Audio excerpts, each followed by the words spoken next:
Vous êtes-vous déjà demandé pourquoi, même si vous travaillez dur, vous ne parvenez pas à atteindre la stabilité financière? Peut-être répétez-vous des schémas qui sabotent votre réussite financière sans même le savoir. Aujourd'hui, nous allons découvrir les habitudes financières qui pourraient vous empêcher de prospérer. Avec des années d'expérience en planification financière, j'ai aidé des dizaines de personnes à transformer leur relation avec l'argent. Problème courant. Vivez-vous de chèque de paie en chèque de paie? Avez-vous des difficultés à épargner? Vous sentez-vous accablé par les dettes? Vous ne savez pas comment investir votre argent? Dans cette vidéo, nous explorerons les principales habitudes financières susceptibles de limiter votre croissance économique. Discutons. L'importance de la planification financière. Comment éviter les pièges de l'endettement? Stratégie d'épargne et d'investissement. Conseils pour changer votre mentalité financière. Suivez jusqu'à la fin pour découvrir comment briser le cycle de la pauvreté et bâtir un avenir financier sûr. Préparez-vous à transformer votre vie. J'ai passé la dernière décennie de ma vie à approfondir la finance et l'argent grâce à un diplôme en finance, un diplôme en comptabilité, puis une carrière dans la banque d'investissement, et l'une des compétences qui ont le plus changé ma vie dans tout cela, c'est comment gérer mes propres finances, reconnaître mes mauvaises habitudes financières et m'en libérer. Dans cette vidéo, je vais partager avec vous 9 des mauvaises habitudes financières les plus courantes qui freinent les gens et des conseils pour s'en débarrasser. Numéro 1. Payez-vous en dernier. J'en ai entendu parler pour la première fois dans le livre Rich Dad, Poor Dad de Robert Kiyosaki, et c'est l'un des modèles pour atteindre la liberté financière. Robert explique que la façon dont les gens paient leurs factures peut être divisée en deux types. La première façon est l'habitude des pauvres, qui est de se payer en dernier. Puis dès que ton salaire arrive, tu paies ton loyer, ta facture de téléphone, vos abonnements, trouvez vos plans sociaux, puis économisez ce qui reste, s'il y a de l'argent à économiser. La deuxième méthode dont il parle qu'est l'habitude des riches. Et ils font exactement le contraire. Ils se perdent d'abord, et c'est ce que vous voulez faire. Prenez un minimum de 10% et mettez-le sur votre compte d'épargne dès que vous êtes payé. Traitez-le comme si vous payiez une facture.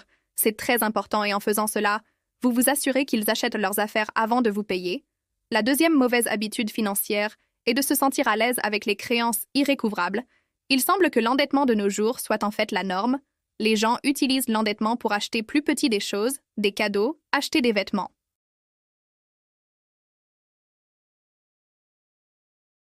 J'ai un mur droit à moins que je puisse payer cette chose d'avance et en espèces.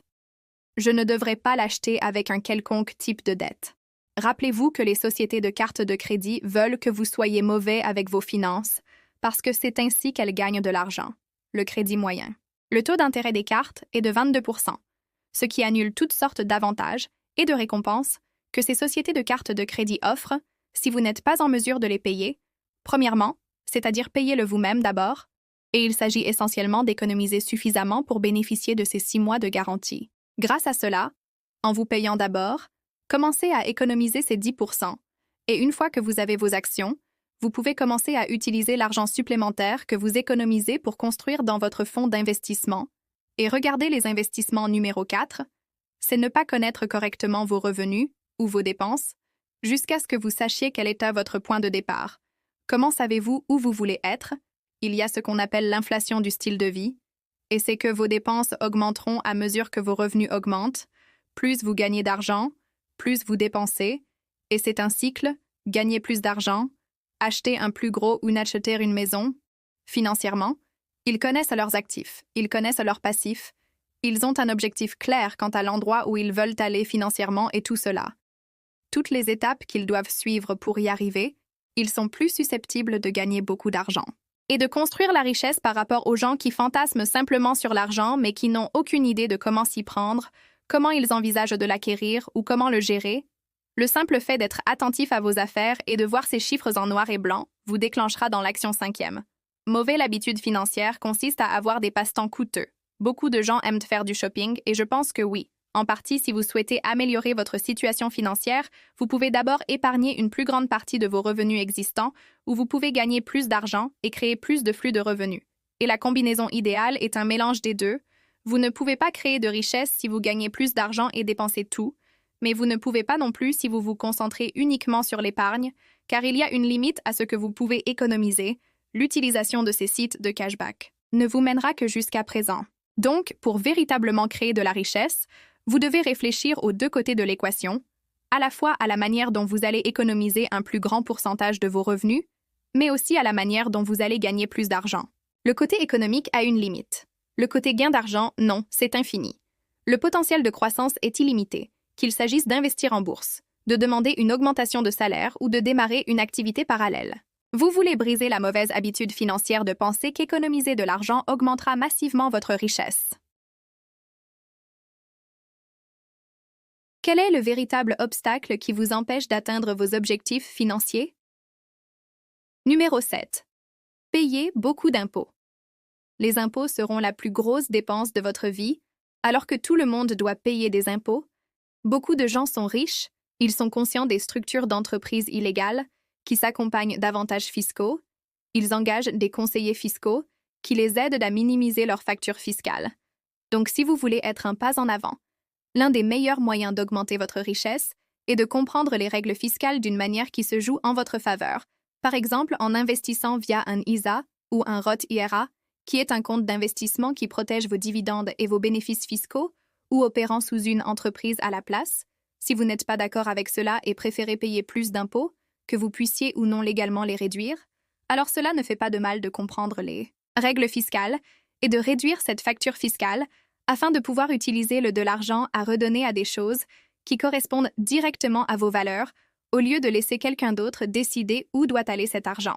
Si vous voulez que je fasse une vidéo sur les impôts, j'avais prévu de le faire, j'ai déjà un aperçu de ce que je veux inclure, mais j'ai été un peu sceptique quant à savoir si je devais la publier. C'est un sujet qui pourrait être abordé soit d'une manière ou d'une autre. Faites-le moi savoir dans les commentaires ci-dessous si vous voulez voir ce numéro 8 attendre longtemps pour investir lorsque vous commencez à avoir des économies. Vous avez ce stock, ce tampon dont nous avons parlé, donc vous voulez commencer à chercher. Vous souhaitez investir cet argent pour que votre argent commence à travailler pour vous. Et vous souhaitez diversifier ces investissements afin de pouvoir faire face à différentes situations opérationnelles. Cela arrive dans la vie, mais vous voulez éviter de laisser cet argent sur un compte bancaire parce que l'inflation est une chose et cela signifie que vous perdez essentiellement de l'argent chaque année. J'ai donc un mélange d'investissement sûr et d'investissement plus risqué que je suis prêt. Perdre aussi, commencez à examiner différentes stratégies d'investissement. Une fois que vous avez économisé suffisamment, ne laissez pas d'argent supplémentaire plus que ce dont vous avez besoin sur un compte bancaire. J'ai une autre vidéo et ce que vous pouvez faire avec votre argent dans des moments comme la récession actuelle. Et je le relirai ici pour vous aussi. Il y aura toujours des raisons pour lesquelles vous ne pouvez pas investir parce que vous n'avez pas le temps, vous n'avez pas assez d'argent, vous ne savez pas par où commencer, mais plus vous retardez l'investissement, plus vous devrez travailler dur pour y parvenir. Vous aimerez peut-être aussi un autre article que j'ai lié ici sur la création de richesses et la gestion de l'argent pour vous. Maintenant, c'est votre tour. Appliquez ces secrets et transformez votre vie financière. N'oubliez pas, votre liberté financière commence aujourd'hui. L'avenir est à vous. Construisez-le avec sagesse financière. Abonnez-vous à notre chaîne pour plus de conseils financiers. Partagez vos réussites dans les commentaires.